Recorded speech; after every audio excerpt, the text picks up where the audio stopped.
masa depannya Anthony nih coach. Iya. Ini kan di Betis bagus dia. Iya. Tapi kan kalau kembali ke MU kan belum tentu Gue nih. bilang sih jangan balik ke MU. Tim toxic ini nggak kemana-mana. Tahun ini akan ada FIFA World Cup for Clubs. Kapan pemain istirahat, gue bilang. Dan mereka semua nggak peduli, jalanin aja. Kalau di Inggris? Di Inggris nanti ya ujungnya Liverpool sama City doang. Lihat aja. Banyak klub di Liga Inggris sudah mulai bubar ya gara-gara situasi itu. 20, 30, 40 tahun ke depan akan lebih baik yang bubar.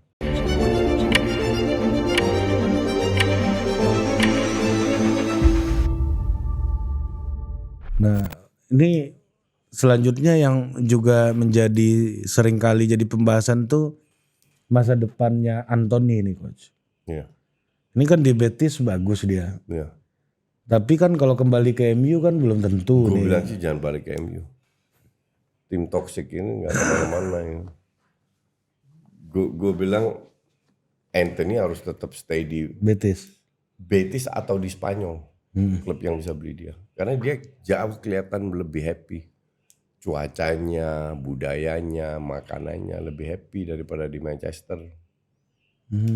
Toxic ini barangnya. Ini barang toxic. Jadi ya mungkin MU rugi beli 100, jualnya mungkin 40-an. Tapi kalau gue jadi dia dan gue jadi klub di Spanyol, gue beli 40. Karena stok penyerang bagus itu sekarang kan berkurang. Sedikit sekali sekarang. Kualitas pemain, bukan pemain. Kualitas pemain banding 10 tahun yang lalu itu drop banget sekarang. Lihat pemain kayak Højlund aja 70 juta, udah gila loh. Striker yang bagus itu sekarang Benzema, Kane, Lewandowski. Udah mau pensiun tiga-tiganya. Di bawah itu siapa? Mbappe udah gila loh harganya. Bahkan Alex Isak aja yang di Newcastle itu dibanderol 150. Buset, 150 untuk pemain kayak gitu. Yang di incerannya Sesko atau siapa itu? Gyökeres 65 juta. Emang nggak ada striker bagus, bukan nggak ada playmaker bagus, nggak ada box to box yang bagus. Salah satu box to box yang playmaker yang bagus untuk gue itu Bruno Fernandes sama Odegaard. Yang bisa main di Madrid tapi nggak akan menggantikan Modric. Pemain sebagai DM atau box to box yang bagus, Pedri, Vitinha, Frenkie de Jong. That's it, nggak banyak sekarang. Ini defisit posisi itu ya, langka ya. Ya. Nah lu kan pernah di konten lu ngomongin soal nomor 9 nih langka nih coach. Iya. Iya kan? Itu sebabnya apa sih menurut lu? Apa karena sistem sepak bolanya atau karena memang? Gue rasa banyak sebab ya. Salah satu sistem sepak bolanya, kemajuan teknologi bahwa semua harus lebih merata. Terus jadwal yang terlalu padat tidak memberi ruang kepada pemain untuk berkembang, bereksperimen dan lain-lain. Semua harus jadi juara, semua harus menang dan lain present. Jadi itu yang membuat kualitas sepak bola itu sekarang menurun. Itu pas Piala Dunia atau Piala Eropa gue bilang. Spanyol yang jadi Piala Eropa terakhir kan. Lu kalau lihat kualitas Spanyol kemarin dibanding Spanyol 2010. Oh iya, jauh. Walaupun sama-sama juara. Iya. Walaupun sama-sama jauh. Emang kualitas sekarang itu menurut gue gak ngerti juga kenapa. Banyak faktor lah. Faktor handphone. Anak zaman sekarang lebih suka main handphone daripada main bola di jalan.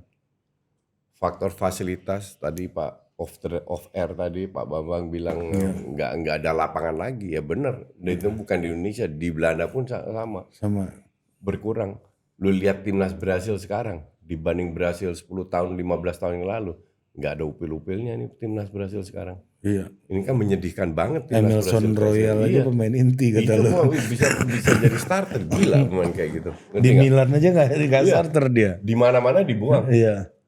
Martinelli aja jadi starter, kebayang lo.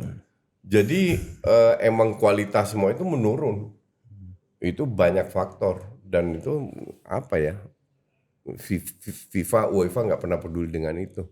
Bikin Nation League apa-apaan itu Nation League, iya kan? Bukannya kompetisi itu malah menumbuhkan kemampuan orang dalam artian liga yang Kompetisi itu menumbuhkan kemampuan orang kalau orang ini diberi kesempatan untuk istirahat, untuk rileks.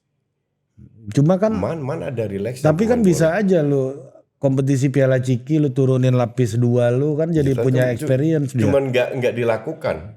Yang terjadi Piala Ciki karena semua mau jadi juara, semua butuh duit, semua butuh pamor, semua butuh trofi, ya susah lah. Nggak akan berkembang ini pemain-pemain. Kalau zaman dulu kan kayak Piala Italia itu udah pemain lapis 2 yang turun tuh kan. Iya. Piala FA itu udah bukan pemain utama lagi yang turun. Sekarang tahun ini akan ada FIFA World Cup for Clubs. Kapan pemain istirahat gue bilang. Dan mereka semua nggak peduli, jalanin aja. Yang penting banyak jadwal, banyak istirahat. Ini kan gue aja lu tahu setahun 1-2 kali liburan panjang. Kalau liburan pendek gue sering, tapi liburan panjang gue takut burn out. Gue bilang sama member gue harus liburan 1-2 kali liburan panjang dalam setahun. Karena kalau gue burn out, gue nggak bisa bikin ini video dan lain-lain. Dan mereka paham, mereka ngerti semua bahwa tiap tahun gue pasti liburan panjang. Nah pemain bola lu pikir mereka robot apa nggak butuh liburan? Ini terakhir itu Real Madrid lawan Real Sociedad tanggal 24 Mei. Ya. 24-25 selesai semua. Iya 24-25 selesai. Itali, Spanyol, Inggris 25 terakhir. Nah ini tanggal 19 Juni udah main Piala Dunia antar klub FIFA. Betul. Berapa hari ini nggak nyampe sebulan? Sebulan. Ya hampir sebulan. Nggak, itu kan jadwal pertandingannya kan. Ini kan nggak mungkin lu ketemu sehari langsung tanding kan. Ini pasti kan. Terus pemain kan butuh istirahat. Ini kan berarti istirahatnya kurang dari kalau kita hitung seminggu mereka harus kumpul lagi berarti tanggal 11 Juni udah kumpul lagi gitu. Pemain tuh butuh wajib 3 minggu free libur. Klub yang masuk ke final atau semifinal habis itu liburan 3 minggu. Oke. Sementara di bulan Juni klub-klub udah persiapan. Iya FIFA ini kan. Enggak, persiapan. Pramusim. Jadi pemain-pemain ini belum siap untuk pramusim. Tapi liga di bulan Agustus udah mulai. Jadi mereka sebulan ikut latihan nggak siap. Artinya awal-awal musim keteteran semua klub. Ini liburannya sekitar 2 mingguan aja nih coach. Iya gue nggak tahu. Ini kalau kita ikut jadwal ikut ini jadwal, tapi mereka wajib dapat 3 minggu. Ini 2 mingguan nih. Iya. Wajib itu sebelum pramusim. Iya. Kan pramusim Juni udah mulai. Iya.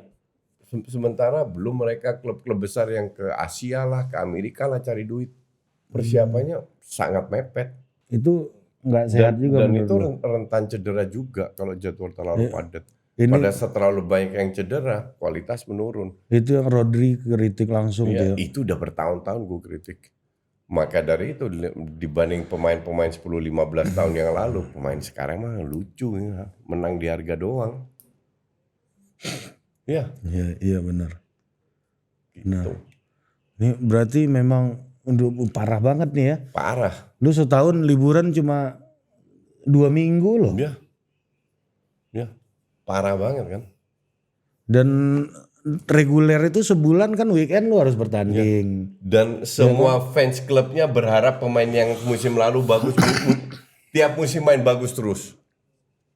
Tiap musim cetak banyak gol. Nggak boleh cedera. Maka kembali lagi ke Arsenal, flashback sedikit. Klub Liga itu main 4 kompetisi. Kalau lu benchnya jelek, salah satu kayak Arsenal, berapa pemain cedera, selesai lo. Apa aja, Liga, FA, Carabao, ya kan. Eropa 4 ya, benar ya. 4. Gimana lu mau cover kalau lu sekarang pemain lu pelapisnya nggak bagus? Ini bahaya loh, menurut gua. Bisa nggak gue bilang eksploitasi ini? Ya, ini modern slavery. perbudakan modern. Tapi biayanya gajinya gede coach. Ya, makanya itu modern kan, Ya modern. karena gajinya gede. Ya, oke. Dan menurut lu apa namanya mereka ini itulah yang membuat adanya ketimpangan di masing-masing posisi dan lain-lain ini karena memang Ya. memang udah orientasinya bukan bangun sepak bola lagi itu ya berarti ya. Ya, itu tanggung jawab FIFA semua. Makanya gue sering kritik FIFA kan. Lu juga UEFA. FIFA pun pernah kritik lu kan.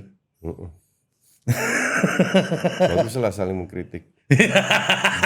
Gary Lineker aja pernah gue kritik, dibalas juga sama dia. Kan kita go internasional. Gitu.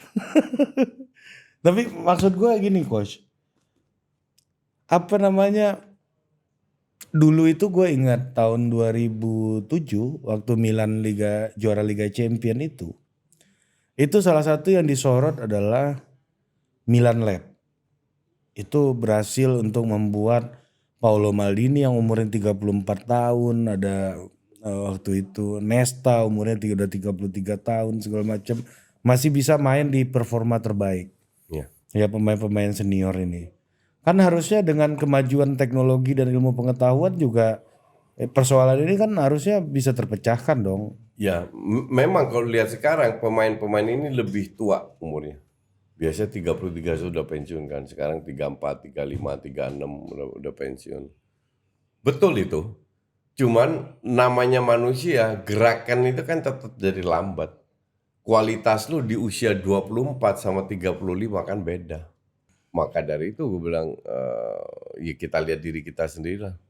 Gue aja merasa kok jadi lambat semua. Gue masih inget dulu gue umur 20 kencang banget, gue ngerti gak? Iya. Pasti. Ya, artinya kalau pemain lu tambah tua, kualitas lawan tambah menurun. Bahkan dengan intervensi ilmu pengetahuan sekalipun. Tetap manusia, my friend. Lu gak bisa lawan alam dengan itu. Gak bisa lawan alam. Sama kayak lu operasi facelift lu. Facelift apa? Muka. Oh iya. Facelift. Lu jadi cantik atau apa. Kalau lah aslinya jelek, anak lu kan jelek juga. Iya. Ngerti gak? Iya, Lu mau dioperasi segimanapun, secantik apapun kan aslinya. Lu gak bisa melawan alam. Dan alam jangan dilawan. Di-embrace. Iya. Diajak. Dipeluk. Apa Diterima. dancing with the nature. Iya. Ya. Menari bersama kan. Ya kan gak bisa lu musuhin. Kalau lu musuhin ditelan lu sama alam kan. Betul. Tapi kan dengan jadwal kompetisi kayak gini kan banyak yang menikmati. Ya gue menikmati gue sebagai penonton. Job gue tambah banyak. Iya kan pemilik klub menikmati. Iya cuman caranya salah ini. Itu gue udah berkali-kali bilang. Yang benar gimana menurut lu coach? Kasih mereka istirahat cukup. Jangan bikin jadwal terlalu padat. Di situ lu akan melahirkan pemain-pemain hebat. Makanya pemain-pemain stuck ini gara-gara jadwal terlalu padat. Mereka nggak bisa berkembang, nggak bisa bereksperimen, nggak bisa mencoba, kurang istirahat, bla bla bla bla. Tapi itu FIFA tutup mata dengan hal kayak gitu. Yang penting duit masuk terus. Memang ya, apa namanya, waktu itu memang nggak bisa lu beli kan? Nggak bisa lu beli. Iya kan? Iya. Waktu itu ya 24 jam ya 24 jam aja di situ. Ya makanya you should enjoy the moment. Iya kan? Lu nggak bisa bikin 25 jam atau 26 jam gitu. Iya. Akhirnya ya waktu istirahat ya memang harus istirahat. Istirahat. Iya lu aja yang komentator setahu gue tuh minimal libur lu 2 bulan setahun tuh. Iya. Minimal loh itu. Iya kan? Ini selama kita berurusan aja lo, gue pernah mengalami koci yang sedang European Tour, koci yang American Tour, gitu, US Tour gitu kan. Karena gue hampir tiap hari bikin video kan, dan gue sering nonton bola, makanya gue bilang gue harus jaga body gue biar gue nggak burn out. Makanya gue butuh liburan, lu suka nggak suka terserah lu, tapi gue butuh liburan. Biar gue bisa konsisten melahirkan konten-konten yang berkualitas. Tapi pemain-pemain ini nggak dilihat seperti itu. Nggak dilihat seperti itu. Makanya kualitas liga kita menurun. Jadwal munir terlalu padat. Itu dan ini akan berkonsekuensi kepada ini apa namanya kualitas sepak bolanya Kualitas sendiri. sepak bola sekarang. Kualitas sepak bola sekarang jauh di bawah 10-15 tahun lalu. Itu nggak bisa dia siasati dengan misalnya Bisa. tim bisa beli tim apa Enggak. apa lapis 1, lapis 2, lapis Enggak, 3-nya karena lebih baik. industri sepak bola itu dilepas. Beda sama basket. Basket lu tim bawah, lu punya hak untuk beli pemain, untuk nge-trade. Sekarang total dilepas. Yang terjadi adalah gap antara, ini cuman masalah financial fair play. Financial fair play sama teman-teman dari Timur Tengah itu dikadalin. Ya, kasus Neymar itu paling bener lah. Buyout clause lu berapa? 300. Oke, gue kasih lu 300 juta ya. Lu bayar ke Barca, terus lu ke PSG free transfer. Apakah PSG nggak bisa langsung beli? Ya bisa aja. Cuman PSG kena financial fair play.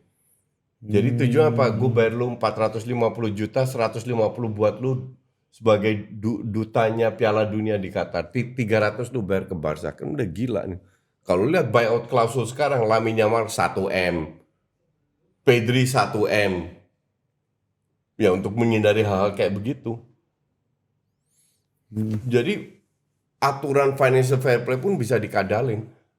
Contoh City yang kasus sekarang. Ya. Sponsornya siapa ya? Dari BUMN sendiri. Itu kan negara itu yang punya City itu. Etihad. Ya. Kan negara. Jadi duit-duit mereka dimasukin ke sana. Lahirlah itu 115 financial charges. Hasilnya apa? Nol. Sampai sekarang nggak ada kabarnya. Dan ujungnya City juga yang menang. It's a big joke. Nggak banyak orang-orang di atas yang peduli lagi dengan sepak bola. Mereka peduli dengan duit, dengan power, dengan ini itu. Tapi City hancur juga musim ini Iya, mainnya. ya iyalah yang main manusia. Lu mau kadalin gimana pasti ada hancurnya. Tapi kalau di bawah Pep harusnya ntar mereka bangkit lagi. Tergantung pembelian pemain siapa. Tapi Pep udah seberkualitas itu. Cuman kalau 6 tahun terakhir 5 kali juara, harusnya yang malu kompetitornya. Kok bisa? Tapi kan gini coach, ini kan juga pilihan. Bagaimanapun kita kan nggak bisa dalam diskusi, dalam sekolah, kita kan selalu diajarkan memilih yang benar dan yang salah. Betul. Tapi dalam fakta lapangan kan nggak ada pilihan yang benar dan salah dalam realitas kehidupan, yang ada yang salah dan yang salah lainnya gitu. Iya. Nah, ini kan jangan-jangan kalau lu terlalu kekang, ini kayak beberapa cabang olahraga lain gitu. Jadinya daya tariknya menurun. Gue itu kan sejak Formula One distandarisasi itu gue udah males nonton Formula One gitu. Enggak, ini kan semua itu kalau istilah di luar negeri itu kan satu koin itu ada dua sisinya. Ya. Sisi negatif, sisi positif. Jadi konsekuensinya tuh lu bisa terima. Sekarang tinggal melihat peluang untuk cabang ini bisa lebih menarik atau tidak. Ya kan, bahwa ada yang orang Amerika bilang collateral damage kan. Yang harus lu korbankan itu pasti ada. Tapi kan at the end of the day, manusia itu bisa lu angkat sedikit dengan teknologi, tapi tetap manusia, tetap ada keterbatasan. Dan industri sepak bola itu dilepas sama FIFA, sama UEFA.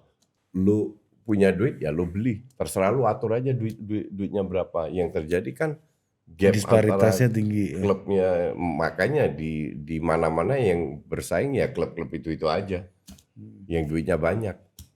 Nah kita contoh Liga Spanyol nih. Ya.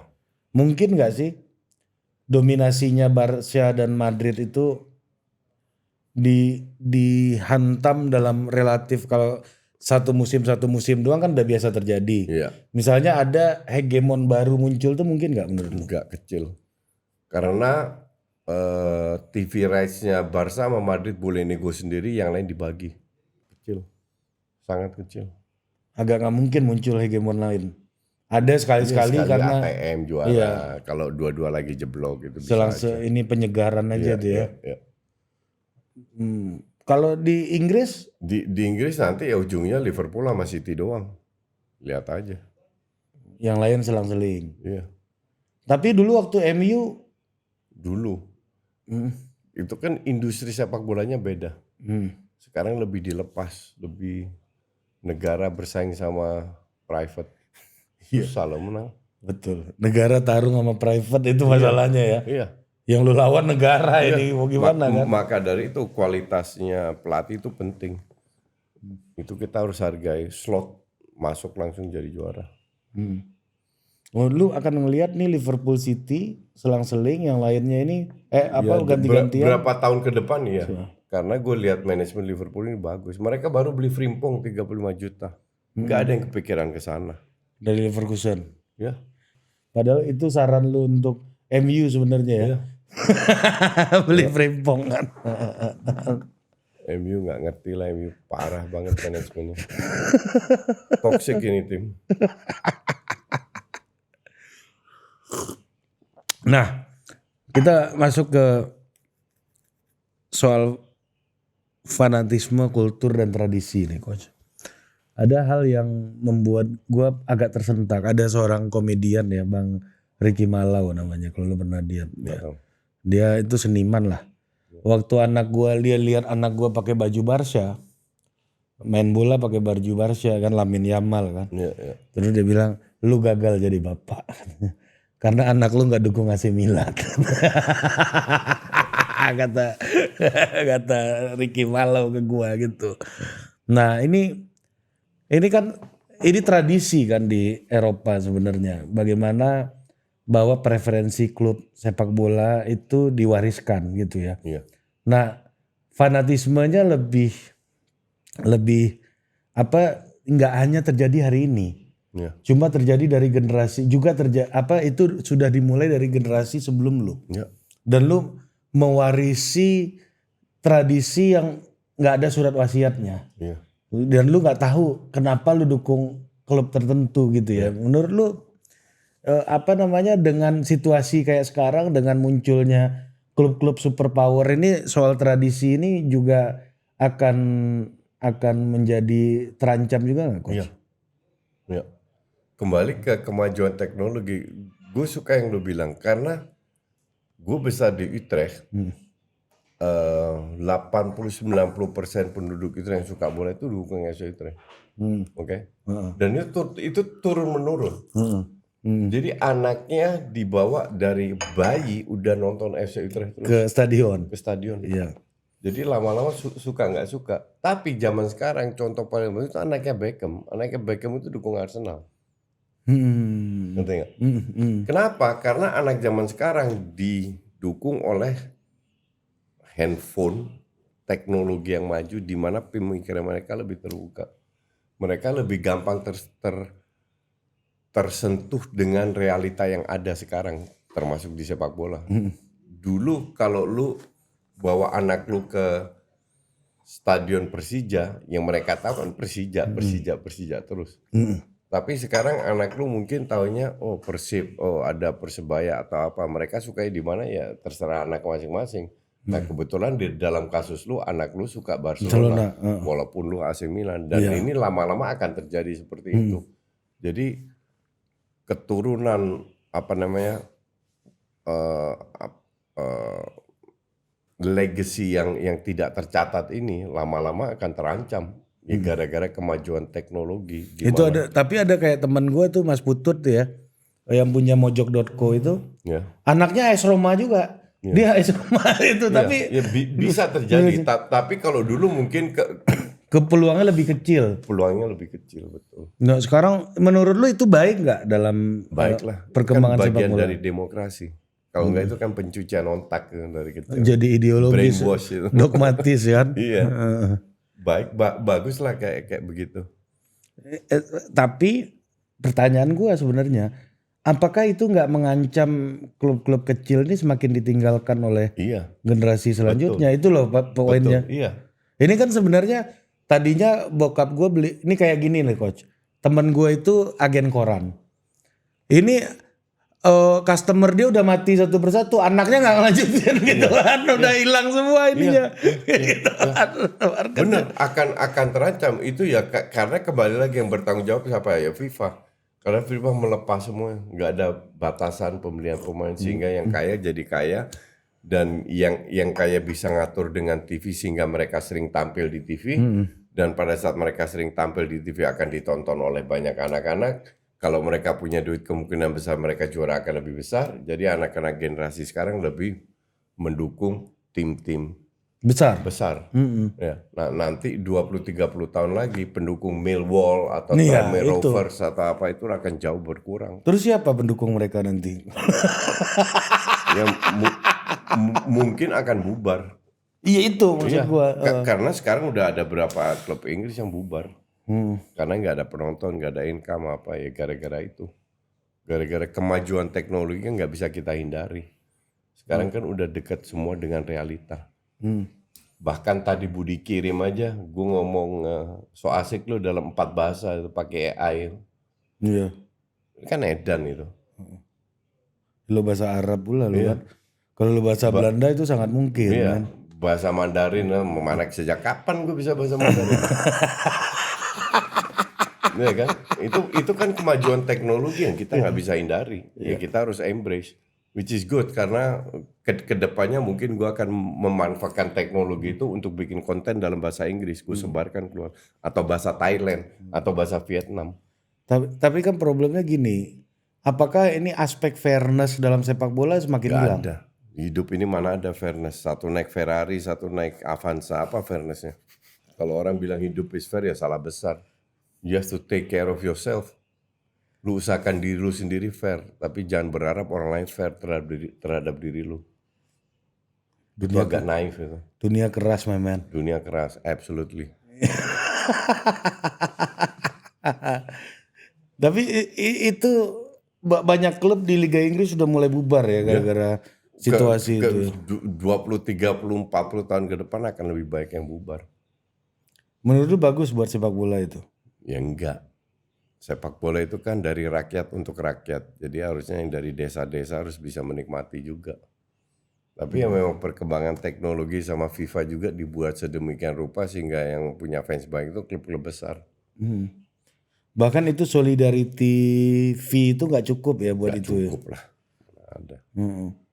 Ya kan sebagai informasi nih, kalau lu punya akademi, lu masuk ke pro pemain lu sampai umur tertentu, transfer fee-nya klub awalnya itu masih dapat. Ya. Nah itu aturan solidarity fee. Itu yang bagus itu Willem II. Jadi Willem II itu jual Frenkie de Jong ke Ajax dengan harga 10 euro. 10 euro? 10 euro. Anjir sekali makan doang. Iya, tapi dia dapat penjualan, kalau Ajax jual lagi dapat percentage banyak, 20%. Iya.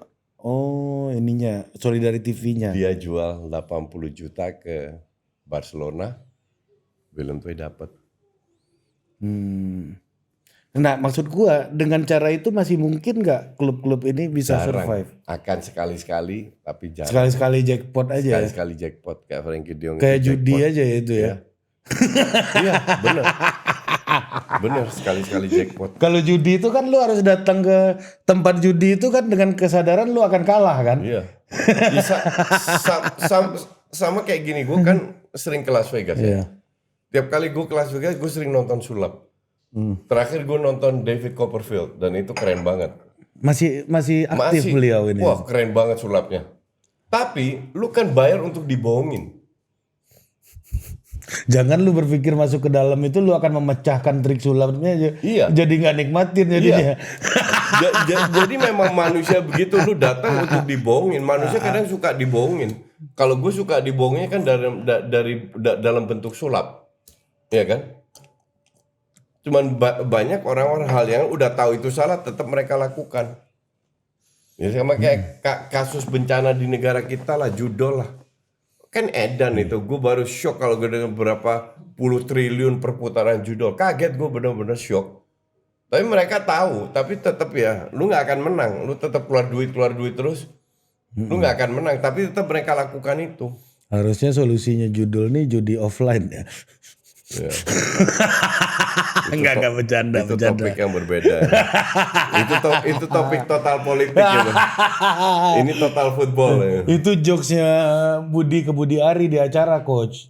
Ya kan Menkominfo kan waktu itu kata Budi, begini Pak Kapolri, menurut Pak Menkominfo solusi membasmi judi online adalah dengan mengedepankan judi offline katanya.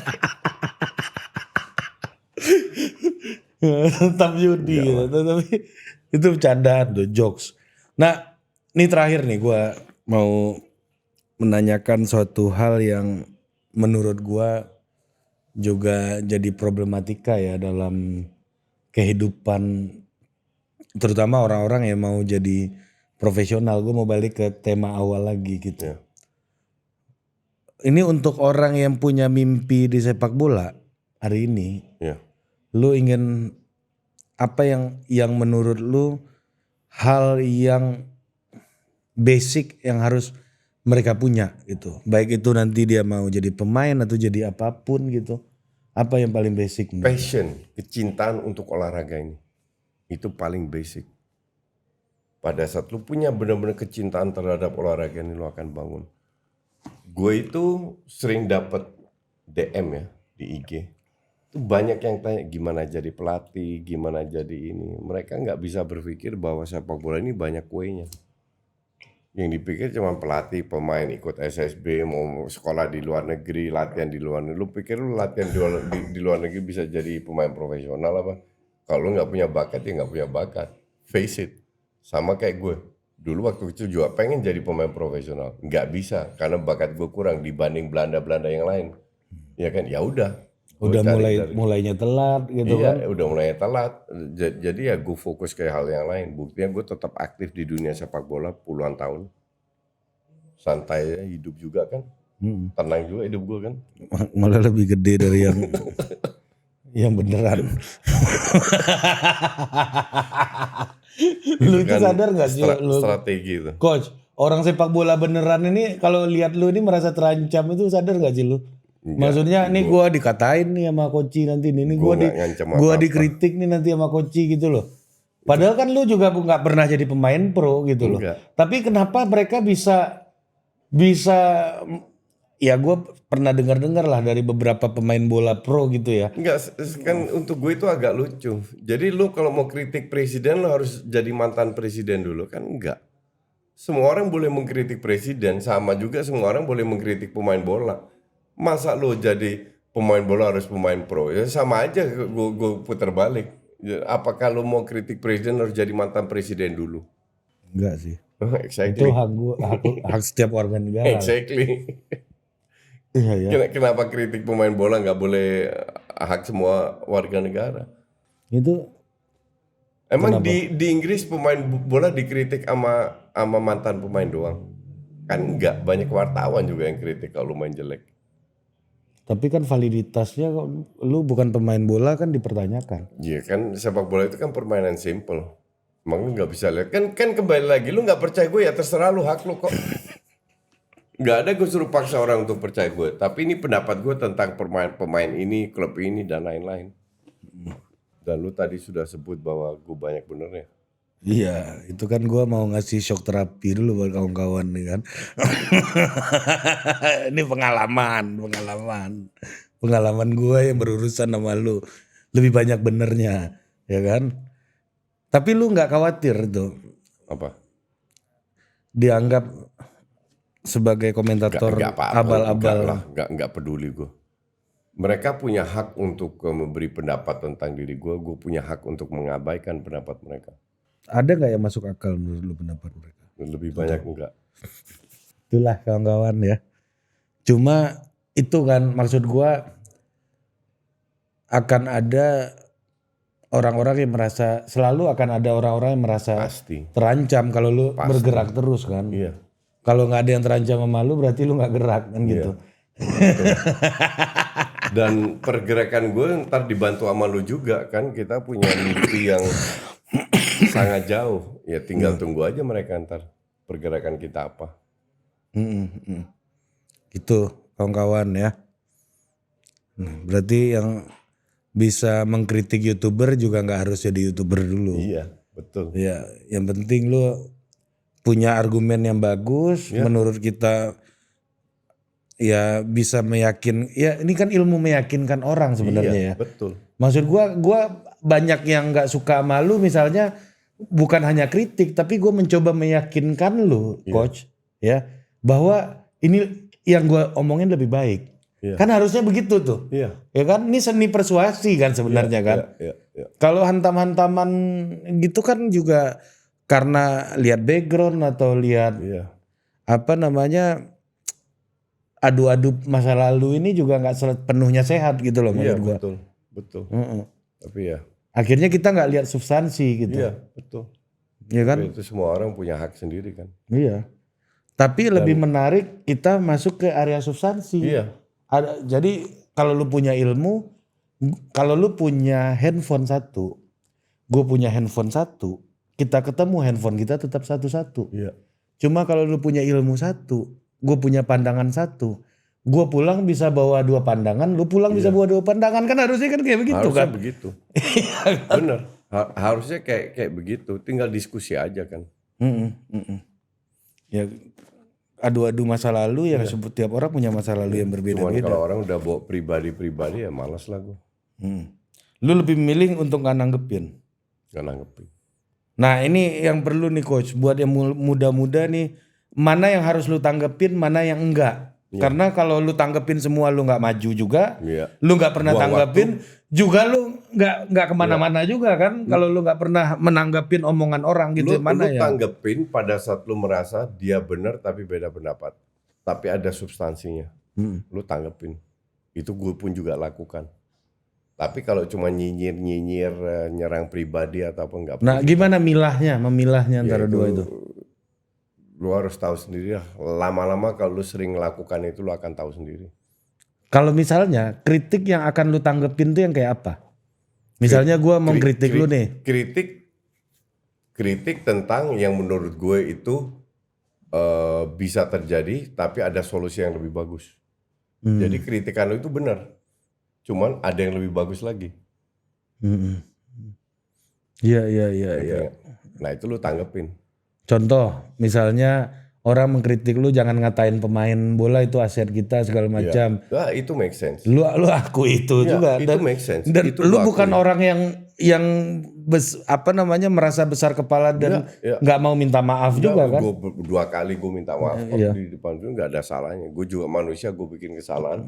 Selama itu untuk gue bilang masuk akal ya gue lakukan itu. Ya lu ngeritik pemain U20 ya waktu itu. Apa U17. Enggak, yang itu yang Coach Indra Safri SEA Games ya apa waktu itu tuh. SEA Games. Ya lupa. Itu aset bangsa kan lu akui dan lu minta maaf tuh. Iya kan? Tapi memang substansinya Substansi itu penting. orang harus bisa kasih argumen dulu kepada lu kan. Yang banyak kan sekarang jarang pribadi lah, nyinyir lah, apalah itu nggak perlu ditanggapin. Tapi ketika Nggak perlu tersinggung juga. ada substansi yang sifatnya etika, moral, Itu gue tanggepin. dan knowledge pasti lu tanggepin ya. Pasti gue tanggepin. Artinya lu kalau mau kritik orang dan mau ditanggepin, lu belajar dulu. Iya, betul. Yang paling butuh itu kita belajar dulu. Iya. Bukan